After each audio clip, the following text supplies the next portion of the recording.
You. I'm good as well, Alhamdulillah.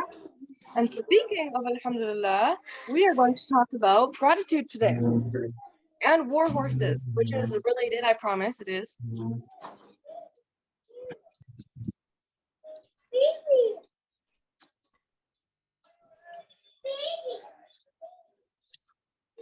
Okay, so we shall begin with gratitude. Okay, so speaking of gratitude, how many of you guys are grateful? Raise your hands or speak. Are you guys able to unmute yourselves? Yeah. Also, Yeah. like, what is gratitude? What is gratitude? That is a good question. Gratitude is gratefulness, basically. Are you a Oh, grateful person? You wake up in the I morning and think say, yeah, yay, I have a roof over my head. yeah. Alhamdulillah, I am sleeping on a proper bed with a proper blanket. Like whenever I have my tiny apartment, I always say to myself when I think this, at least I have a roof. Alhamdulillah that I at least have a roof over my head. Because there's many Yeah, people that's which good. don't have. That is very true. That is very true. And a very good thing to think. All right, so we'll begin now. أعوذ بالله من الشيطان الرجيم. بسم الله الرحمن الرحيم.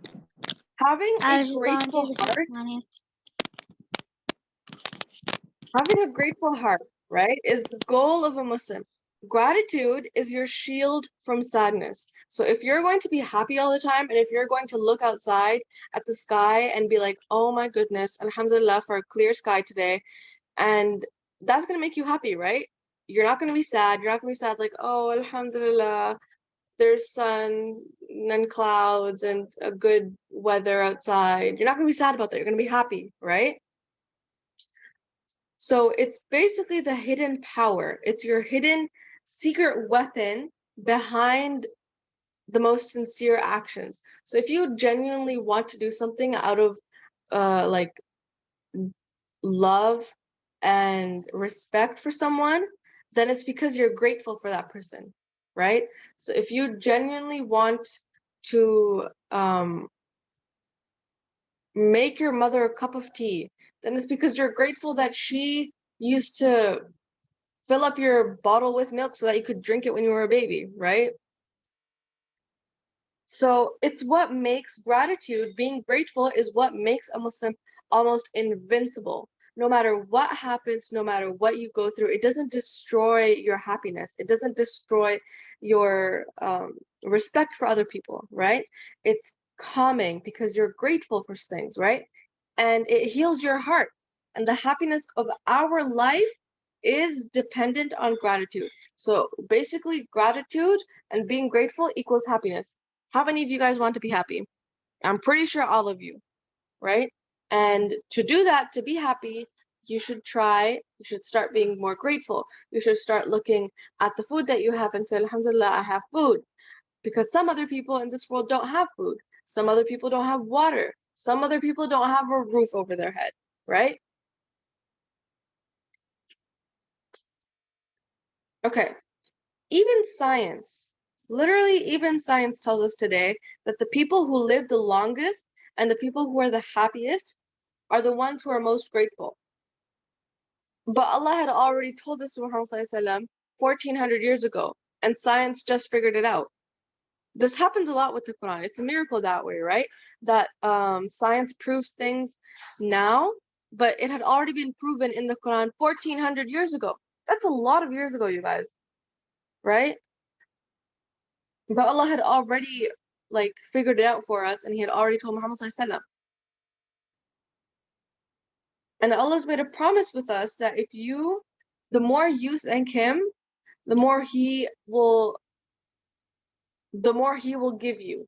So if you are grateful for the food that you have, He's going to make sure that you never run out of food.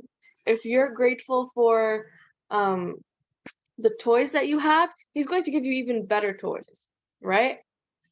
And look, here in the ayah in Surah Ibrahim, Allah actually says this promise. He makes this promise that if you are grateful, then I will give you more. And if you're not grateful, then it's going to be taken away from you. So does anybody want to read this Arabic here, and then someone else can read the English? Raise your hand, and then I will see who to pick. Hadim, go ahead. You can read the. Do you want to read the Arabic or the English?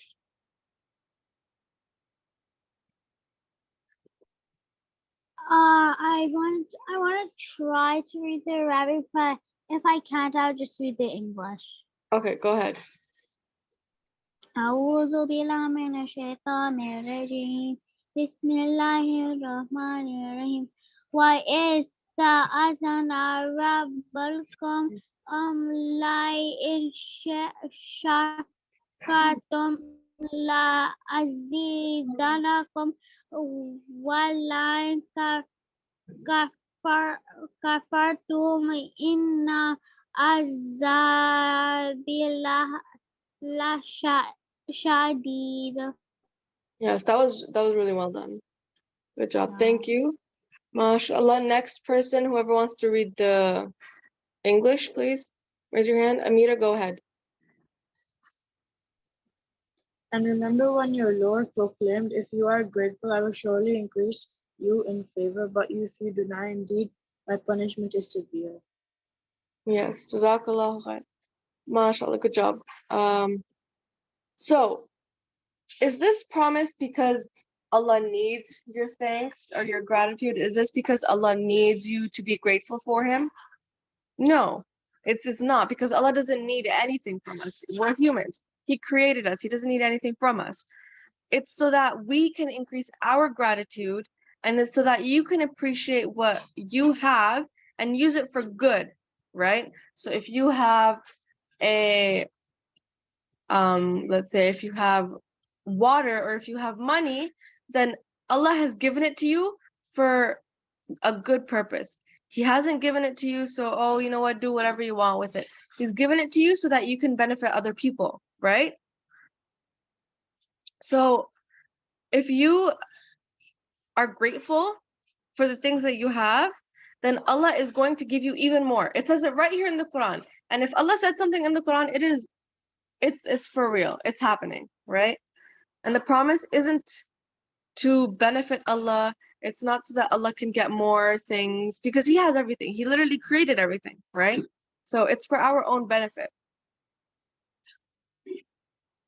Now, how grateful are you to Allah? How much do you remember to thank Him? Do you think a person who doesn't even come to prayer is grateful to Allah? So if you don't even like pray at all, do you think that person is grateful to Allah? No, right? I see a couple of heads being shaked. Yes, okay. So what are they busy with then? What has made them so lazy that they can't even come to pray? Are they too busy enjoying the things that Allah has given you that they can't even come to thank Allah for the gifts that they've been given? They're enjoying watching TV so much that they're forgetting to be grateful to Allah, that Allah, thank you. Alhamdulillah, you've given me something to entertain myself with. Or are they being too distracted with the friends that Allah has given them, that they're forgetting, oh, whatever, I don't need to like say thanks to Allah for the friends, the amazing friends that He's given me, right? Or, oh, Allah has given me this tablet, or Allah's given me these toys. I'm so distracted by them that I can't even go thank Him. So the purpose of prayer is basically to be thankful, right? To go back to Allah every once in a while and say, Alhamdulillah, for the things that you've given me. Make sense? Yeah? Okay. So now to the topic of war horses.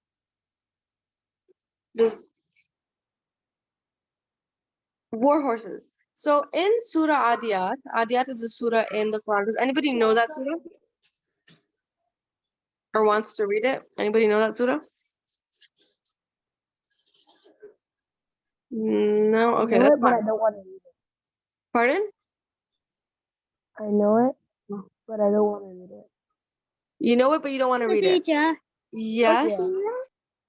but like, you know how you said before war horses, like someone they can't go to prayer, right? Who? You know when you're talking about that, right? I Like, haven't no, even just an started talking about example it. or situation. Yeah. No, before you start, I'm like, but like, what if it was like a medical reason, like they fainted, passed out, got in an accident on But their that's a way to the different thing. That's a hospital, different that thing. it's a lot of times. That's a different thing. Those aren't like getting into an accident isn't a gift from Allah. It's a test, right? It's not a gift from Allah. When as soon as you gain consciousness though is when you should automatically should be alert and be like, did I pray? Did I pray? Because you never know. That could have been your last breath, right? And you don't want to like pass Okay, away but like, without what having if prayed. you did gain? What if you did gain consciousness, but like your body is too weak to get up. But That there's actually a way as to hard as you try, that there's try actually a and way like, to and the doctor says you're half paralyzed and you can't yeah, move your there's body still that a much. way to pray. You know how some people they sit and pray because their knees are too weak or that they can't bend down? There's actually people who are paralyzed and you can still pray that way. You can still pray in whatever like way you are. You can like imagine the movements. Because if your brain is still functioning, But what if you obviously you can didn't know? still But like, what if you don't know how to pray like that? it's just imagining. It's just like thinking it. Like it's not like you don't have to actually move So your you gotta body. just, You just so stay you in the just position have, that so you just have, so just stay in the position. And so, but like, how are you supposed to do wudu? Do you ask the doctor to help you yeah, do you wudu or ask something? someone like a nurse or whoever is with you, you ask them like, hey, can you get me water or something and like help me with my wudu? And if you can't move, if you're paralyzed, then they can help you.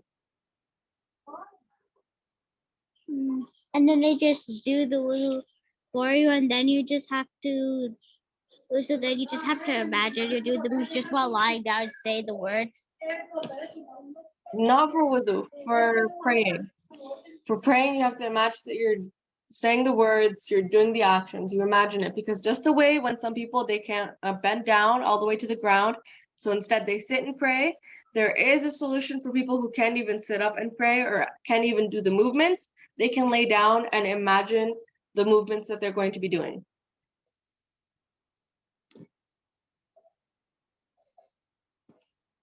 Make sense? Yep. Okay. All right. Anyway. Pardon? Okay. All right. What? Does that make sense? Are you good now? Okay. Anyways, moving on. So war horses. In Surah Adiyat, it's one of the surahs in the last of the Quran. Allah actually talks about war horses. He talks about horses and he describes how fast they are with running and how, you know, when horses run, there's like clouds, like clouds of dust that like go behind them. Allah also Yeah. talks about those forming from their feet, right? Thumping against the ground with force and like the sparks that form from their feet when they're running on hard rock, right? So what are they running towards? What are war horses running towards? The No, enemy. the enemy. Yeah, so they're running towards the danger. They're running towards the enemy. So what? Okay? And even though they know it's dangerous, even though they can see the danger and they can see that there's an enemy with like swords and spears and dangerous weapons, they are still running towards it. Animals can sense danger, right? They have a very strong survival instinct. And when they sense danger, they try to run away from it. Like if you run to a rabbit, what is it going to do? Like if you see a rabbit in your backyard, It'll you hop run to it, away what as is it gonna do? fast. It'll hop away as fast as it can. It's gonna hop away as fast as it can. And if you see a squirrel on the road and you run towards it, what is it gonna do? It's It's gonna gonna. run away. It's gonna It's jump up a gonna tree, run. right? Yeah, it's gonna run away to the tree. Yeah, Yeah. and hide. So a horse In this case, a war horse is literally running towards the danger. Okay? It's not trying to protect itself, it's trying to run towards the danger. Why is that so? Why is it running towards the danger? Raise your hand. Why is the war horse running towards danger? Anyone? No one? Harim. Go ahead, Taneem. Harim, my hand is raised. Oh, sorry. I couldn't see it on my thing. Okay. Harim, go ahead. Or actually, Harim, since you've answered a lot of questions, let's give someone else a chance. Amsan, Okay, go but ahead. if no one else.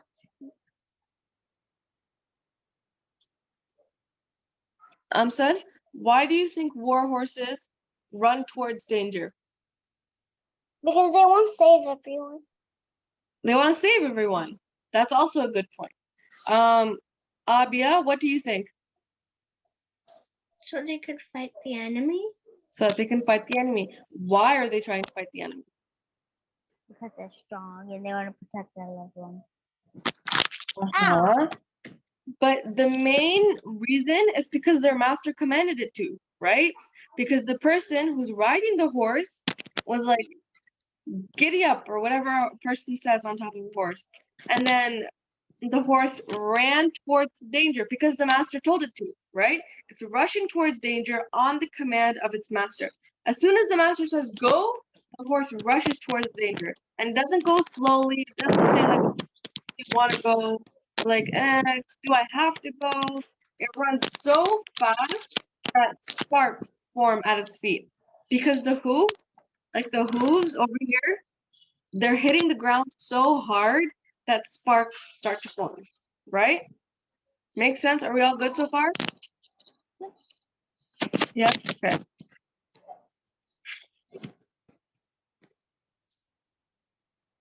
Moving on. Why do you think that the horses automatically listen to their masters? Why do you think? Raise your hands. I think I know. Raise your hand. I don't know who that was. Oh, Zainab, go ahead. Because the masters really care for them. They give them protection, food and water, shelter, and everything. So that's why they're grateful to their masters and they do whatever they say. That is a good answer. That's exactly what I was gonna say. That Oh, and there's another thing. If the masters don't treat them well, the horses won't listen and they will not be grateful. So they won't listen. exactly. So if you're not going to treat your horse well, like if the master doesn't treat the horse well, the horse isn't going to do anything that they want. The horse is going to be like, no, you are a horrible person to me. I will not do anything you tell me to do. But the masters in this case, they give the horses food, they give them water, shelter, they give them care, and affection and stuff, right?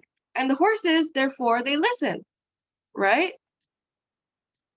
Now, who's your master? Who's your master? Nusayba? Allah. Pardon? It's Allah. Exactly, it's Allah, right? So our master is Allah. And how much has our master given us? If these horses' masters have barely just given them food, water, shelter, a little care, what has our master given us? Countless things, right? He's given us food, water, shelter, obviously the basic things. He's given us friends, he's given us a family, he's given us toys, he's given us books to read, he's given us iPads, he's given us eyes, nose, hair, he's given us hearing, he's given us a heart that we don't have to pump blood. It just pumps blood on its own. He's given us a brain. He's given us feet to walk with, right? So endless things, right? Yeah, he given you a house. He's given you endless things. So how do you react when Allah calls you or when Allah tells you go? Do you run towards praying? Do you run towards your salah? Yeah. Yeah, that's good. That's good. I'm proud of you for that. So our master, our Allah, right? He calls us 5 times a day. He He calls us to a meeting with him. Again, that private meeting that's so very important, right? It's already pre-booked. He calls us to a private meeting with him. And what is that private meeting? Salah. Salah, exactly. So which one are you? Are you like a war horse that runs straight towards Salah? Or are you like a slow little snail? At least the snail has an excuse for being slow, right? It's doing its best. But what about you? Do you have an excuse? Are you a snail? Are you trying to be a snail? Okay. So the more you are grateful to Allah, the faster you'd rush towards your salah to meet Allah. He calls you to the meeting, to your private appointment, and you go. You rush to meet him and to thank him and be grateful for all the things that he's given you. The more you love him, the more you will rush to him, right? If you want to know how much you love Allah, then what are you going to do? Salah. Salah. So you're going to look at your prayer, right? You're going to look at your prayer. How much do you love your prayer? How much do you love thanking Allah for the things he's given you? That's how much you love Allah. If you want to know how strong your iman is, what are you going to do? What are you going to do if you want to check how strong your iman is, how strong your religion is? How much do you do salah? Yeah, look at your prayer. How is your prayer? Are you focusing? Are you praying on time? Are you praying with genuineness? Are you taking your time? Are you rushing through it? Right? So, question. Where is the war horse before the war starts? Like right before the war begins, where is it? With its master? Yes. Can people raise their hands? With its master, yeah.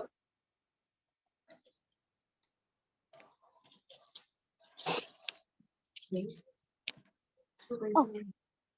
My hand is raised. Oh, your hand's raised? Okay, go ahead. Anyone else? Where's the horse before war starts? Getting ready to start, getting ready to be in war. So like getting hot, they're getting fed and drinking lots of water before the war because so they don't need it during the war.